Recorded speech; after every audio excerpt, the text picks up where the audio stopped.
Because the finding and the gathering of leaders is not easy. In fact, let me share with you, 2 or 3 reasons why it's difficult to develop and to attract leaders to you. Number 1, leaders are hard to find. They're hard to find. If Malaysia is anything like anywhere else I've ever been, Malaysia has a lot more followers than they do leaders. Is that not true? I've never gone to a company and they said, John, you really, please come to our company immediately. We need to talk to you. And I've never rushed into a company where they've sat down and said, we have a problem. What's your problem? We have too many great leaders in this organization. Oh my goodness, we just have leaders everywhere. Can you thin some of them out for us?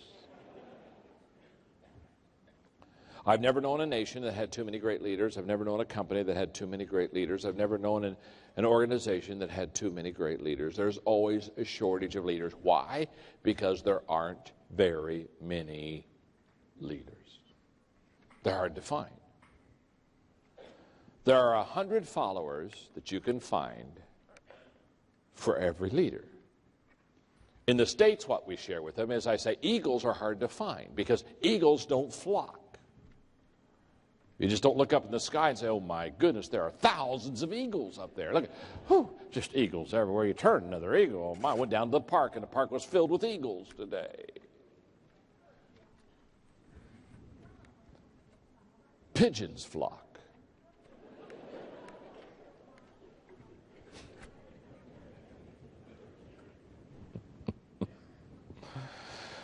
Somebody told me one time, they said, John, I can't believe what you say. I say, you'd be more impressed if you knew what I didn't say.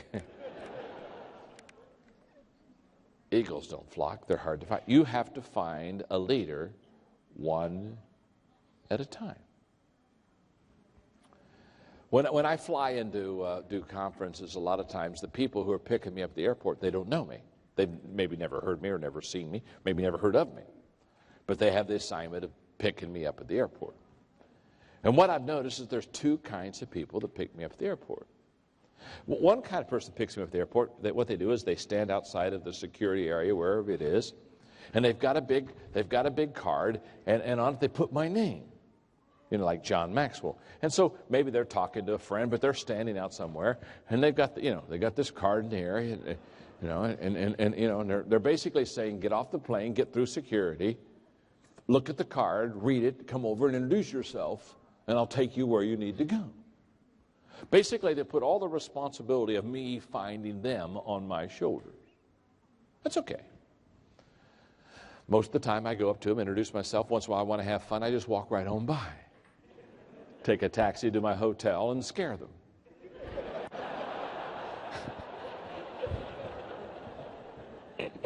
And when they find me, I say, hi, my name's John. I'm your friend. Well, one person, they put my name on it, and they basically say, find me, find me. Now, the other kind of person, what they do, they're different. What they do is when they have to pick me up at the airport, what they do is they get one of my books, and they go back to the back of the book where my picture is. Hopefully it's one of my newer books. And so what they're doing is they're standing by the security area, and they got my picture in front of them, and they're going like this.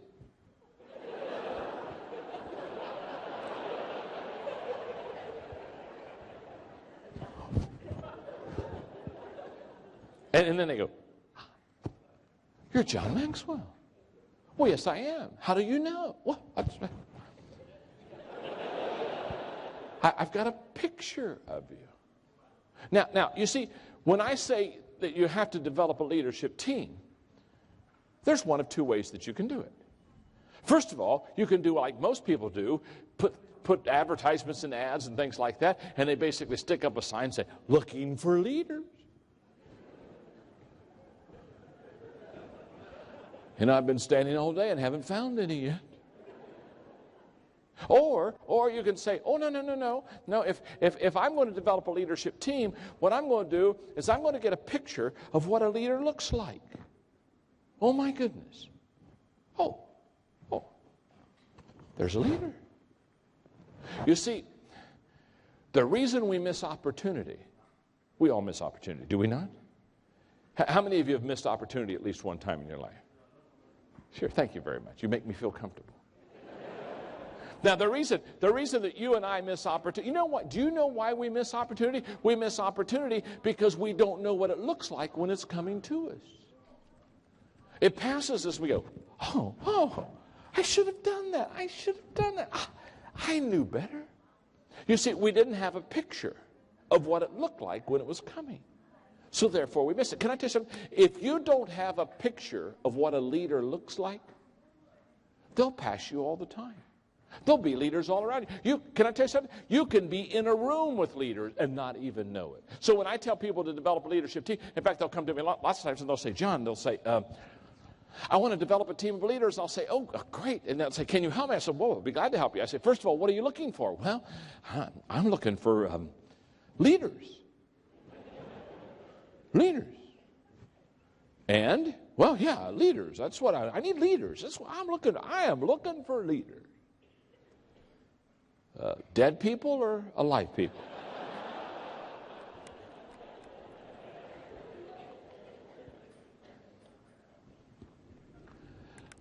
Let me do my best to draw for you maybe 4 or 5 pictures of what a leader looks like so that you know what they look like when they come. Now, obviously, I'm not going to be able to do a lot of it, but let me tell you something. If this is something, if you're trying to develop a leadership team, there's a book, the best book that you can get out of all those books is the book on the 21 qualities of a leader. The 21 qualities of a leader is 21 pictures. It's a photo album. It's 21 pictures of what a leader looks like. And you literally can go through that 21 qualities of a leader and write them on a piece of paper and study them so that when you interview people, you can check off of the 21 qualities how many they possess. So you know what kind of a leader potential that you're getting. So that's the best book as far as developing a leadership team. Okay, now, so it's a photo album. It's a picture album. Now, let me give you 4 or 5 pictures of what a leader looks like. And the first one I'm going to give you is the most important. This one, I guarantee you, is found in every leader that you will ever bring on your team. Here we go. Number 1, leaders have the ability to make things happen. You say, John, what do you mean they have the ability to make things happen? Very simple. It's very simple. No matter what job you give them, no matter what task they have, they always do it and do it well, and they always bring it home. There are some people in life that they know what happened. There are some people that don't know what happened.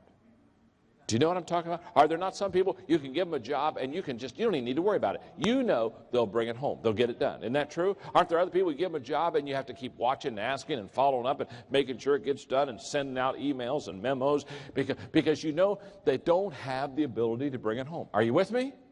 So when you're looking for a leader, Jack Welch calls it getting out of the pile. What he basically says is in any company, in any organization, there's a pile of people, and the people that get out of the pile and distinguish themselves are the people that have the ability to get the job done. In other words, they can bring it home. Now, here's why that's important as a leader.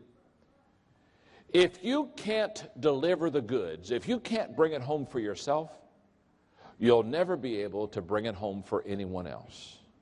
In other words, you can't transfer what you don't have. So therefore, if you can bring it home yourself, then there's potential you can help others bring it home also.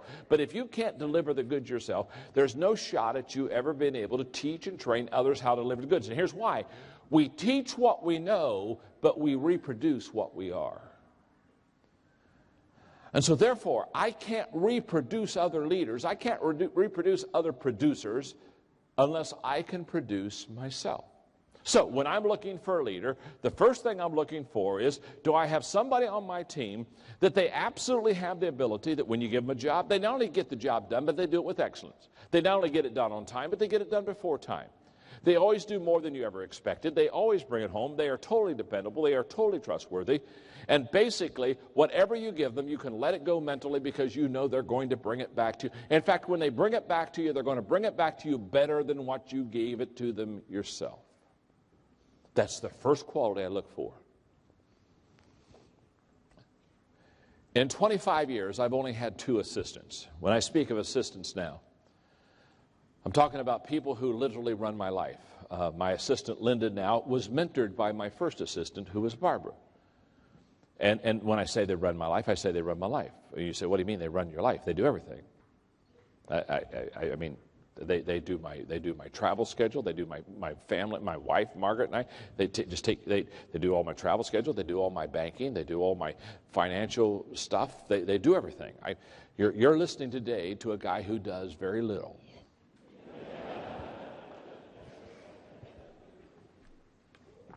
And is proud of it. In fact, people all the time, they say, well, I'm so busy. I just have so many things to do. And I say, well, I don't have that problem because I can only do 4 things. And see, when you're worthless in most areas, it's just wonderful because people don't want you. You know what I'm saying? They'll say, when they say, we want you to be on our board. I said, no, you don't want me to be on your board. I'm a terrible board member. I go to sleep during board meetings and I ask stupid questions, and I'm just a terrible board member, and then they don't let you on the board, and then that frees you up. Are you with me? So you say, I only do 4 things. And my assistants, they do everything. They do everything. I mean, on this trip, I never did it. I mean, I basically said, these are the countries I'm going to. They sat down, worked out my time schedule, figured out the hotels, figured out all the things. I mean, I got emails from my assistant, Linda, today, and she on a couple things because I have to meet the Prime Minister tomorrow in Thailand. They had to change some of my schedule. She handled it all. I haven't talked to anybody. I don't do it. They just every day get me up and wake me up and give me breakfast and then point me in a certain direction. And say, don't come home until you've done these 4 things. Well, when I was training my first assistant, Barbara, I was in the office with her one day, and I said, Barbara, I need the phone number. And I gave her the name of a person I needed a phone number that I didn't have the phone number with. And probably, I don't know, just a couple of minutes later, she came in, and she said, I can't find the phone number. And I said, you couldn't find it? She said, no, I couldn't find it. I said, well, I'll tell you what, Barbara. Grab a chair and pull up right beside me here at the desk and sit here with me for a moment. So she did, and she said, what are you going to do? And I said, well, I'm going to find the phone number. Obviously, you couldn't, so I will. So for the next 45 minutes, I called everybody I know, just kept working, you know how you do, keep doing it, and finally I got the number. 45 minutes later, I got the phone number, so I put the person's name down, and I wrote the phone number, and I handed it to her. I said, now, Barbara, go back in your office, then come into the office and say, John, I've got the phone number. And then I looked at her and I said, Barbara, never again, when I ask you to do something, come to me without delivering it. It's a requirement. If you're going to be in my inner circle, I don't accept excuses. I don't accept anything except bring home the goods. What Barbara would tell you is that day her life was changed. She realized that she was going to work not for somebody, because nobody works for me. They work with me. We're all partners. But she realized that that day I accept nothing but deliver every time. I deliver every time. Expect you to deliver every time. Because if you can bring it home for yourself, then you can train others to bring it home. What I have discovered is those who can't reproduce other people who can't, until you have a whole bunch of people who can't. And then you wonder why you're not succeeding in life. I love this. I'm going to agree this. This is so fun. The insurance companies compiled together a list of people's excuses when they got into automobile accidents. And I just love these. You talk about excuses. By the way, it's easier to go from failure to success than it is from excuses to success. I've never known a person who makes excuses who was ever successful. As soon as they go around if and can't and will and won't and haven't and shouldn't, as soon as they start ifing and butting, I know we're in trouble. So the insurance company, they came out, and I love this. These are explanations for automobile accidents, such as there's one. As I reached an intersection, a hedge sprang up, obscuring my view. That happens all the time, those hedges that just spring right up on you. An invisible car. An invisible car came out of nowhere, struck my car, and vanished. Those invisible cars will do it to you every time. The telephone pole was approaching fast. I hate it when those telephone poles start moving around on you. The telephone pole was approaching fast, and I attempted to swerve out of its path. And it struck my front end. I love this one. I was on my way to the doctor's with rear end trouble when my universal joint gave way, causing me to have an accident. To avoid hitting the bumper of the car in front, I struck the pedestrian.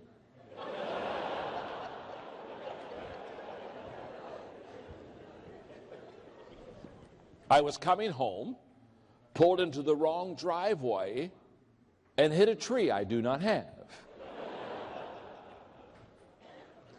The pedestrian had no idea which direction to run, so I ran over him.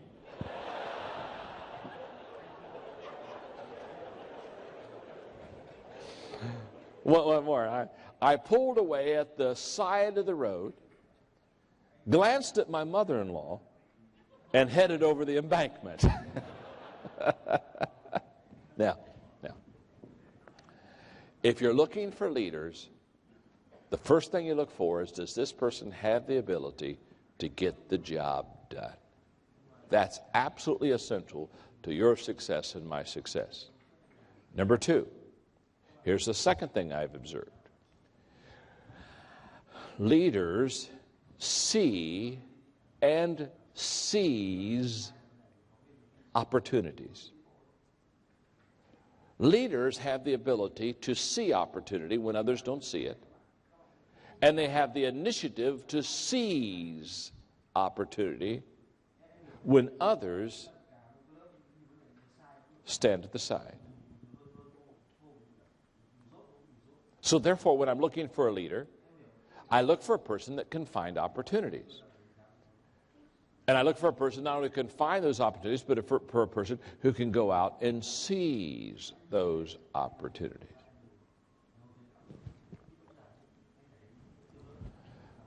I often go shopping with my wife, Margaret. And one of the reasons I do so is because she shops very quickly. She shops more like a man. You know, I mean, she doesn't have to go in and touch everything and feel everything and hold it and do kumbaya.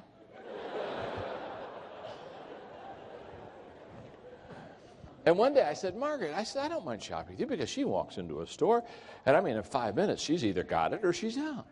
I thought, this is good. And one day I said, Margaret, how can you do this? And she told me, she said, John, she said, you notice how some evenings at the house where I spend time looking through catalogs? I said, yeah. She said, well, what I'm doing is I'm getting a picture of what I want. And she said, when I find what I want, now she says, when I go to a store, I know what I'm looking for. I already have researched, I already checked out consumer products. And she said, when I go in, I already know she said, I don't have to go around and look at everything. She said, I'm already focused. I know what I'm going for. And the day that she said that to me, I thought to myself, this is what a leader understands what they're looking for. A leader, here's the way this works with leaders. Leaders see things before others see things. This is a fact. They're very quick to see something. In fact, other people are still looking around in the room, and they're saying, well, don't you see it? See, potential leaders see before others see, and potential leaders, they see further than others see. They not only see it first, they see it further. They see it in its breadth, and its size, and its largeness. And so they see it first, and there's a tremendous advantage if you can see it first. So I'm looking around and I'm saying, who is always in my group of 10 people, if this is my leadership team, I'm asking myself, which one on this team is seeing it quickest? Who's seeing it first? Because that's the sign of a leader. I mean, some people, is it true, on your team, they never see it. But now, let me tell you the advantage of seeing things first. If you see it first, you can go after it first. Now, let me explain it this way. In the 100-meter dash, I just want to go on record today, tell you, that in the Olympics, if they would allow me, I could win the gold medal. I mean, look at this body. You can just tell. You can tell this body is made for speed.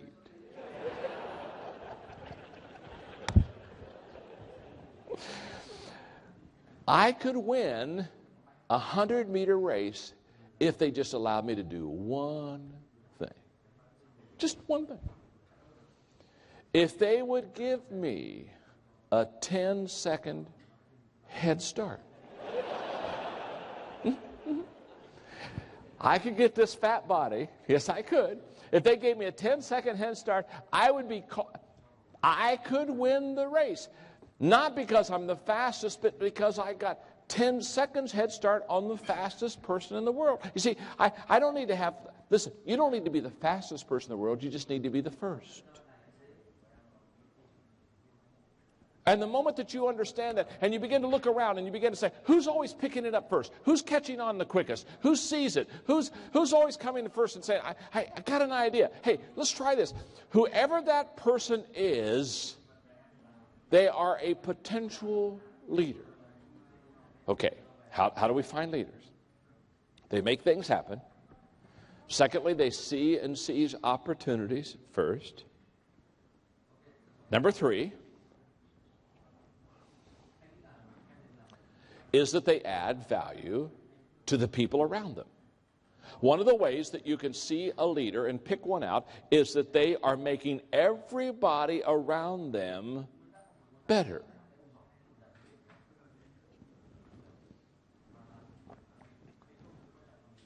So look on your team and say, who on this team is adding value the most to the other people on the team? Whoever that person is, they're the leader. Now, there are 4 kinds of people on earth. I told you earlier there were 2, the lifters and the leaners, remember? The elevator principle and the winning with people. There are really 4. There are adders, subtractors, multipliers, and dividers. Yeah, it's just old math. There are people that add to your life. They add a little value. There are people who subtract from your life. They take a little air from you. There are some people who multiply. Now that's, multiply. Hello. Now you're into leadership. They multiply value, and there are other people, they divide. I mean, they just absolutely divide you. They divide the team. Their whole goal is to divide everything. It's their spiritual gift.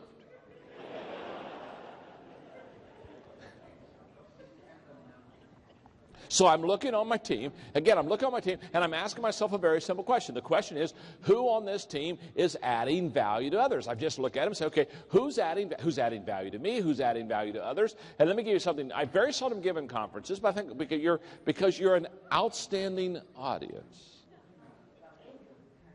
You know you're above average, do you not? You understand that, don't you? I had to come all the way to Malaysia to find an above average audience. So you can look at your neighbor right now and say, you're good. Go ahead and tell them that. You're good. Tell them that. You're good. You're good. Right. Look right back at him and say, not that good. Not that good. Let me share with you what I call the 5 I's that add value. The first I is inspiration. Look on your team and ask yourself, who lifts the morale of the other players on the team? In other words, who inspires others? Who inspires me? Who lifts my morale? The second I is information. Who on the team is always giving me important information that helps me as a leader? Who's telling me things that I need to know to lead better? Who's the person that just absolutely is the one who's informed? They know, and they tell me, they tell the other team members. The third I is ideas. Who is it on the team that comes up with the best ideas? Who is it that when I throw an idea out, they're always making it better? Now, this is one of the values of teamwork. One of the things I teach is that if you really want to develop a good team, you need to develop what I call a thinking team. I have a thinking team of 8 people that are very creative, and we sit together every 3 months, and we spend a half a day just thinking about how we're going to write books and what we're going to say and what we're going to do and how we're going to solve problems. And they're great. And what I've learned is that none of us is as smart as all of us. And some of my best thinking has been done by others. And so therefore I get my thinking team around me.